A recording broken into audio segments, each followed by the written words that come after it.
"You're fired, effective immediately." The words didn't echo, they landed, heavy and final, slicing through the polished glass boardroom as every chair stilled at once. The low hum of the city 30 floors below suddenly louder than anyone breathing inside it. And Maya Johnson felt the notification hit her phone a split second later.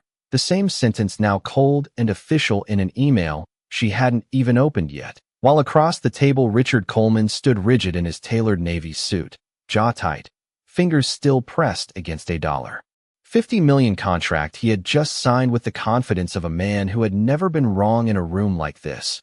Not once in his career, not once in his life. And 2 hours earlier that same room had watched him cut her off mid-sentence, dismiss her with a glance that said she didn't belong.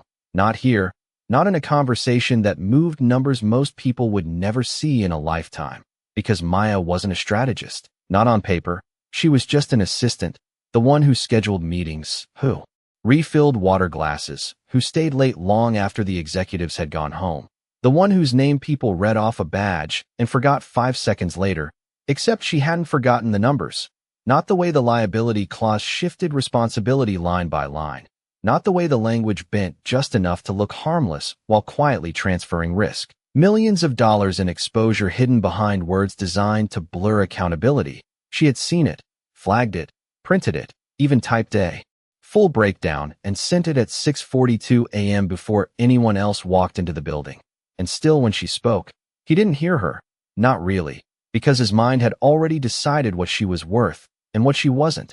And now the deal was done, signatures inked, hands shaken, a few relieved smiles exchanged as executives leaned back in leather chairs believing the hardest part was over. Until one of the junior analysts hesitated, scrolling slower, his brow tightening, the room shifting just slightly as another leaned in. Then another, the quiet spreading in layers, not loud, not dramatic, just the kind that creeps in when something isn't right, when a detail refuses to stay buried. And Richard's hand, still resting on the contract, didn't move at first, didn't need to, because the numbers were already moving somewhere else, unseen but real, ticking downward with every passing second. While miles away underground, a subway car rattled through dim tunnels and Maya sat by the window, her reflection flickering between darkness and passing lights, her phone resting in her palm, unread notifications stacking silently as the city blurred by, and, for the first time all day, everything around her felt still, like the moment just before something breaks or something changes, and she didn't know it yet. But the same man who had erased her from that room was already looking for her name again, not as an assistant this time, but as the only person who could stop what he had just set in motion. The first call came while the train slowed between stations, a vibration against Maya's palm that she almost ignored, then another, and another, until the screen lit up with a number she recognized from the executive floor, the same floor she had just been erased from, and above it a stack of unread emails now marked urgent, priority, immediate review required, words that had not been there 10 minutes ago, words that did not belong to someone who had just been dismissed like she did not matter.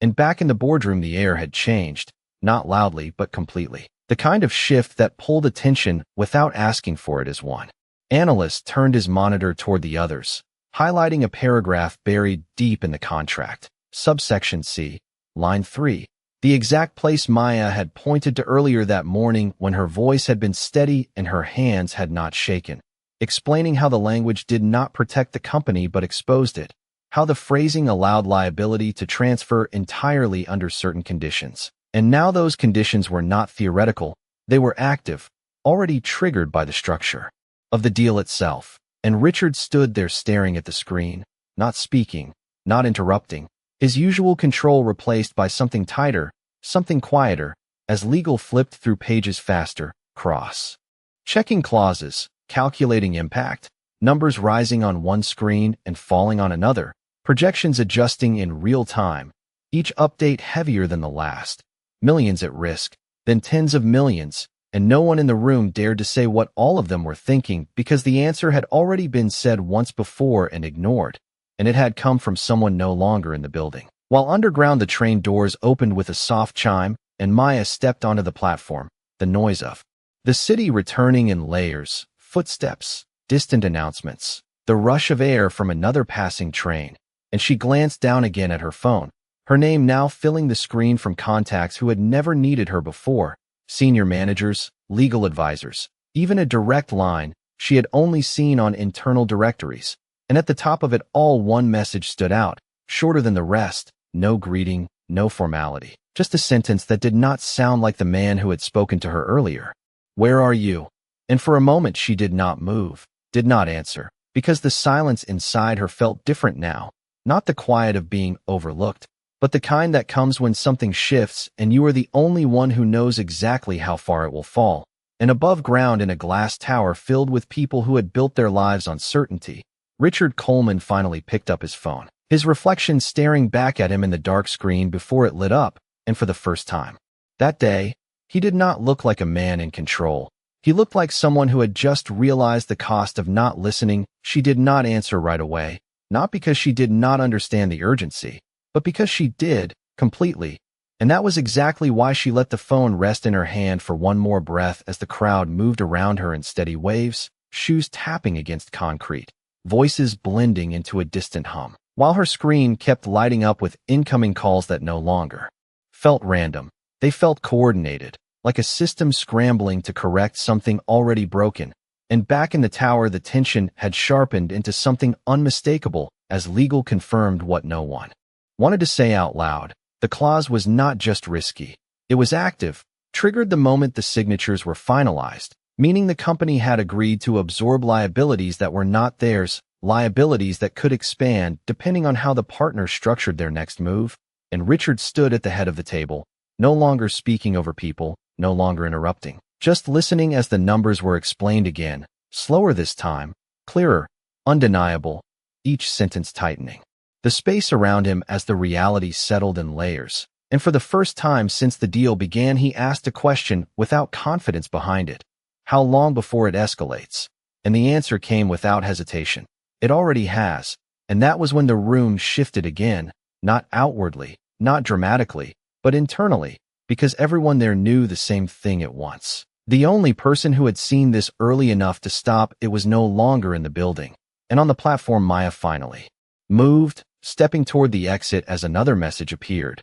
This one longer, less controlled. "We need to talk. Call me now." And she could almost hear the difference in tone through the words, the absence of authority, the presence of urgency. And she remembered the moment from earlier, the way his voice had cut through her explanation, the way the room had followed his lead without question, and she did not feel anger, not exactly. She felt clarity, the kind that comes when everything aligns. And there is nothing left to prove. And as she reached the street level, the late afternoon light hit her face, warm but sharp, the city stretching out in front of her with its usual pace. Taxis passing, signals changing, people moving with purpose, and for a moment it felt like two different worlds existed at once, one rushing forward without pause, the other standing still inside a glass room 30 floors up where every second now carried weight. And Richard finally dialed her number directly. Not through assistants, not through layers, just him and the line connecting. Each ring louder than the last in the quiet room. Each second stretching as everyone watched without pretending not to. And when the call connected, there was no greeting, no introduction, just a pause, a brief moment where both of them existed on opposite ends of the same realization. And then his voice came through, lower than before, controlled but no longer certain.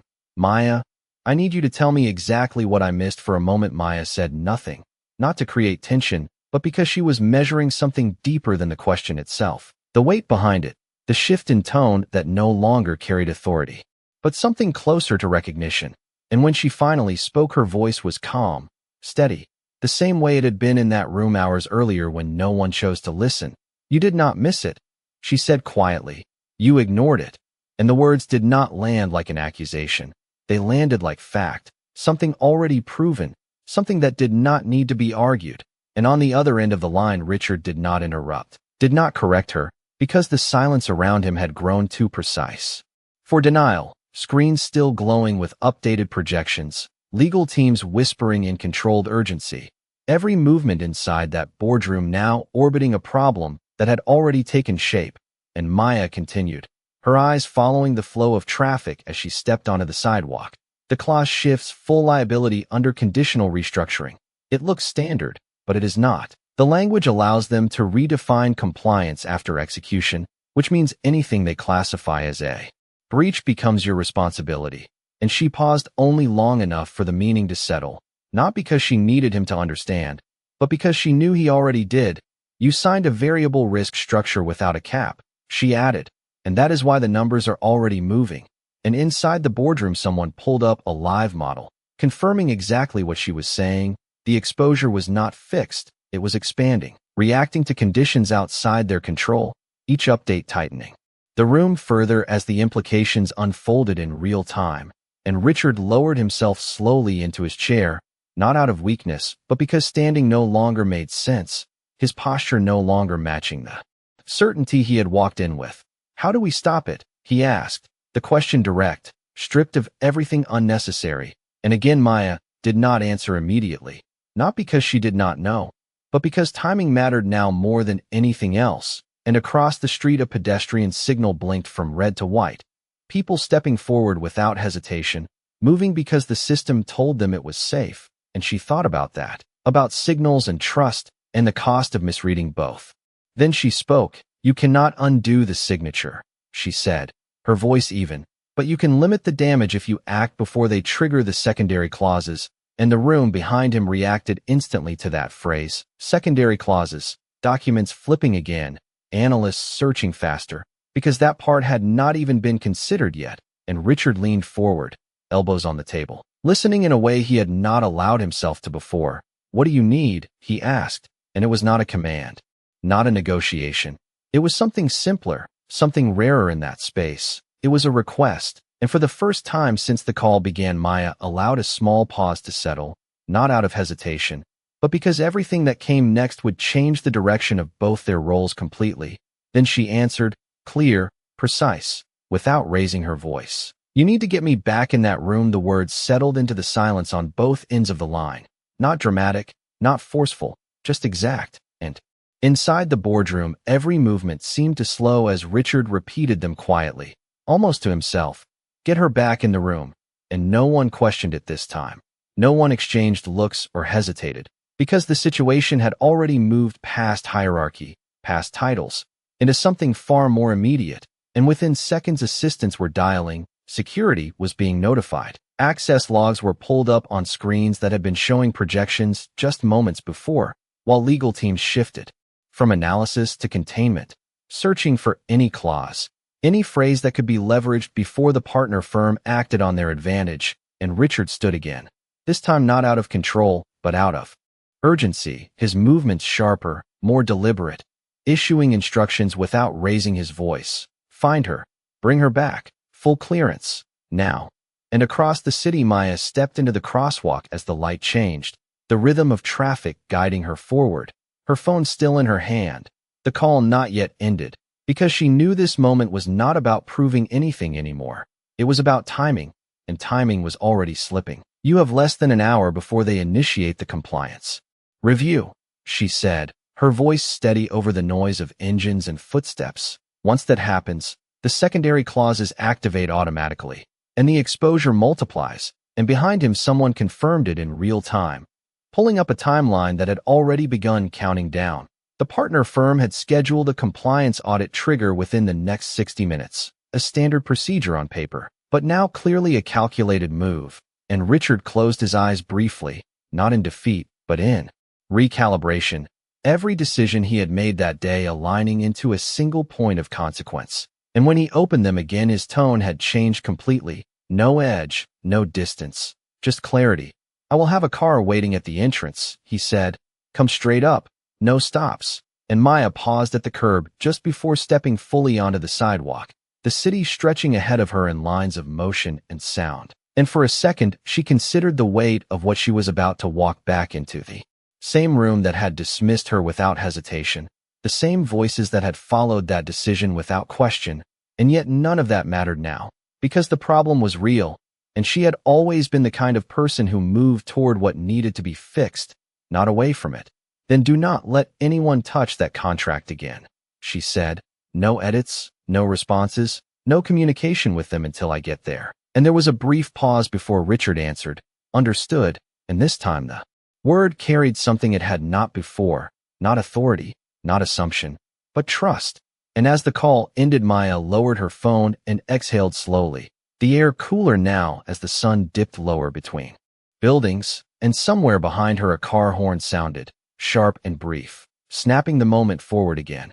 And far above the street a line of black vehicles had already begun to move toward the tower, engines starting in sequence, doors opening, people stepping aside without being told, because something had shifted, something everyone could feel even if they could not yet name it.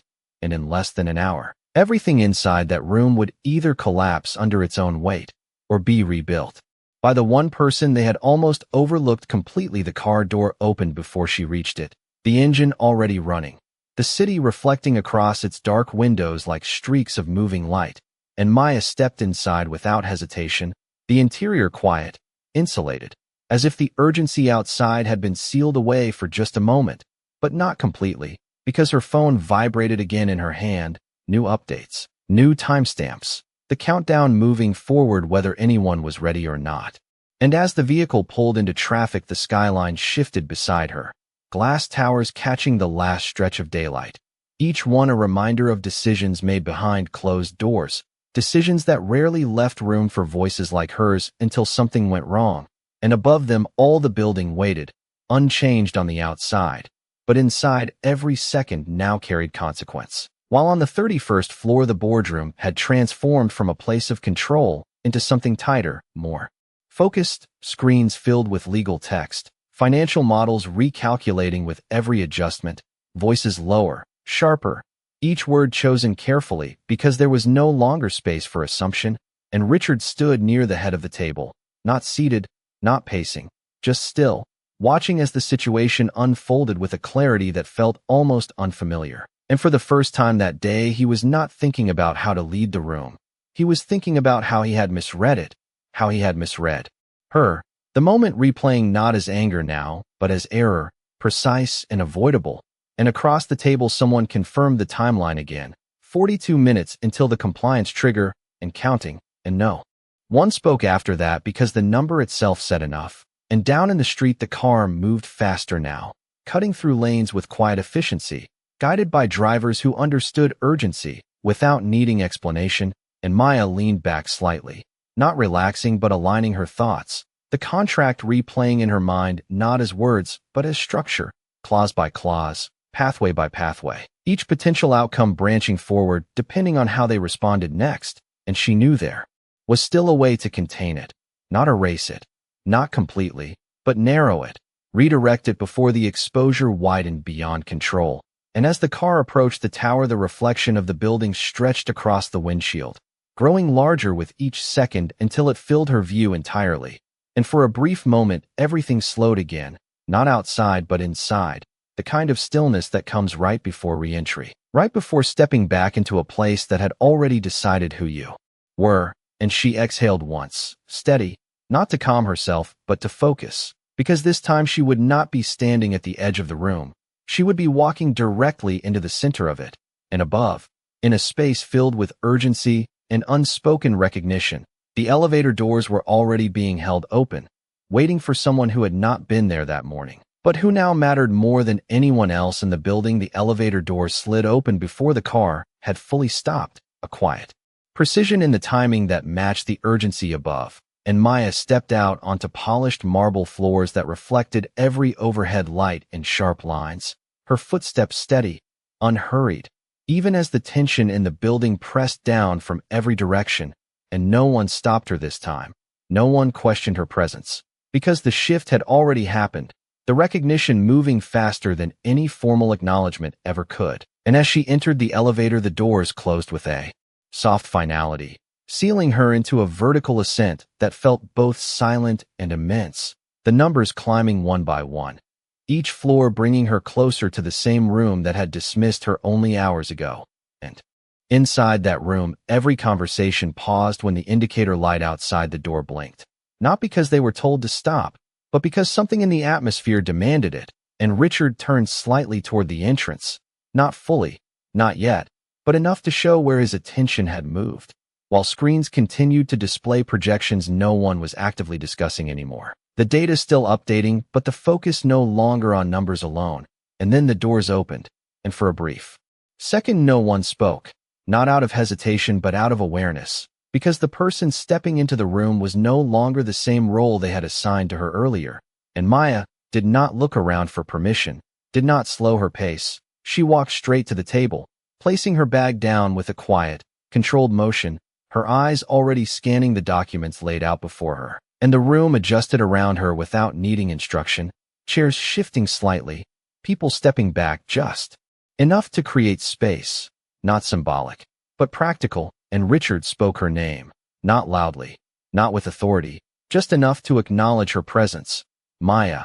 And she nodded once without looking up, her attention fixed on the contract now in front of her, pages marked, sections highlighted, but still incomplete in the way it had been understood. And as she flipped to the clause in question, her fingers paused for just a fraction of a second, not in uncertainty, but in confirmation, aligning what she had seen before with what had already begun unfolding.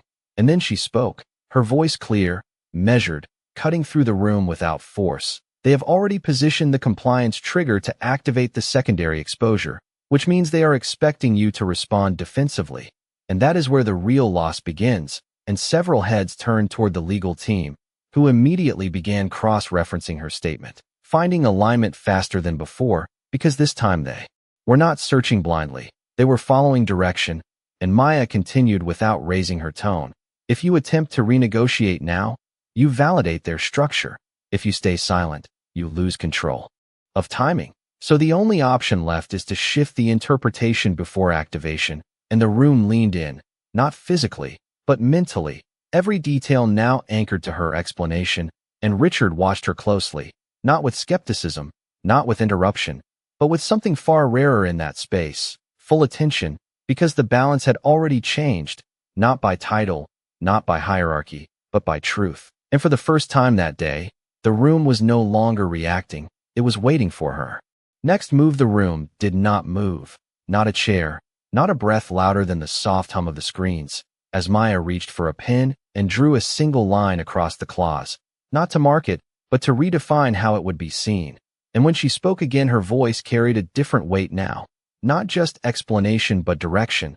They built this to force you into reaction, she said, her eyes scanning the language with precision. But the clause only holds if you accept their definition of compliance, which means you do not challenge the trigger itself. And she paused just long enough for the distinction to settle, then looked up for the first time, meeting Richard's eyes directly.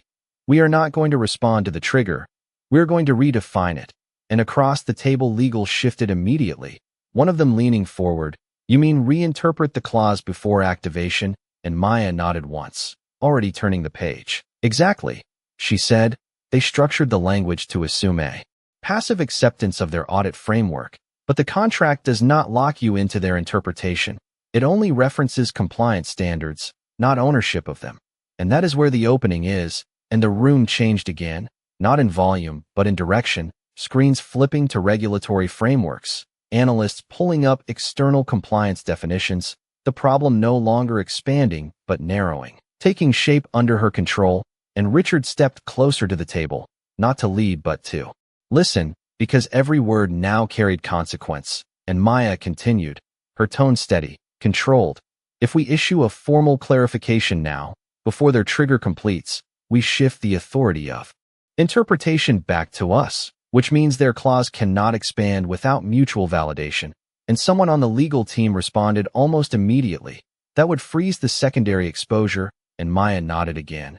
Yes, it limits the liability to the original scope, and the silence that followed was different, not tense, not uncertain, but focused, like a system finally aligning, and Richard exhaled slowly, the tension in his posture easing just slightly, not gone, but redirected. What do you need? He asked again, and this time the question carried no hesitation, no distance, and Maya did not look at him when she answered, just pointed to the screen. Draft the clarification now. Reference federal compliance standards, not their internal framework. Keep the language neutral. No accusation, no resistance, just definition. And the room moved instantly, fingers hitting keys, documents opening, language forming under pressure but guided with clarity, and as the first draft appeared. On screen, Maya leaned in, adjusting a single phrase, then another, small changes that shifted meaning without raising alarm, until the document no longer reacted to the contract but redirected it entirely. And when she finally stepped back, the countdown on the screen read less than 12 minutes. And Richard looked at the document, then at her, not with surprise, not with doubt, but with something quieter, something that did not need to be said out loud. And as the message was sent, the room held its breath for just a second, not out of fear, but because they all understood the same thing at once. The moment had already passed the point of reversal, and now they were about to find out if it had also reached the point of redemption. The message left the system with a soft, almost unremarkable sound, a digital confirmation that carried none of the weight it deserved, and for a few seconds nothing changed. The screens remained active, the projections still visible, the countdown continuing its steady descent as if unaware that its direction had just been challenged. And then the first response came, not in words but in absence. The automated compliance trigger paused, its status shifting from active to pending review. A small change on the screen that took a moment to register, and then another. The projected loss curve flattened, not erased but no longer accelerating. The numbers stabilizing in a way that had seemed impossible less than 20 minutes earlier. And the room did not react immediately. No one celebrated, no one spoke, because they were watching carefully, waiting to see if it would hold. And as the seconds passed, the silence deepened into something else. Something steadier, something closer to resolution. And Richard remained where he stood, his eyes fixed on the screen, not blinking, not moving, as if any interruption might reverse what had just begun, until finally someone from legal spoke, their voice low but certain. The exposure is capped, and the words did not echo. They settled, spreading through the room in quiet confirmation, and only then did the tension begin to release. Not all at once, but gradually, shoulders lowering, breaths deepening, conversations starting again in softer tones, recalibrated. And through it all, Maya stood still for a moment longer, her gaze on the document, as if making sure it had truly shifted, as if confirming that the structure she had seen hours ago had now been rewritten in real time. And when she finally stepped back, it was not dramatic, not marked by any announcement, just a simple movement away from the table, her role in that moment complete. And Richard turned toward her, not quickly, not with urgency, but deliberately, the distance between them now defined by something entirely different than before. And when he spoke her name again, it carried no authority, no edge, just acknowledgement, Maya. And for a brief second, neither of them said anything more, because everything that needed to be understood had already been proven. And then he nodded once, a small gesture, controlled but genuine, and she returned it just as simply, no words exchanged, no formal apology offered in that instant.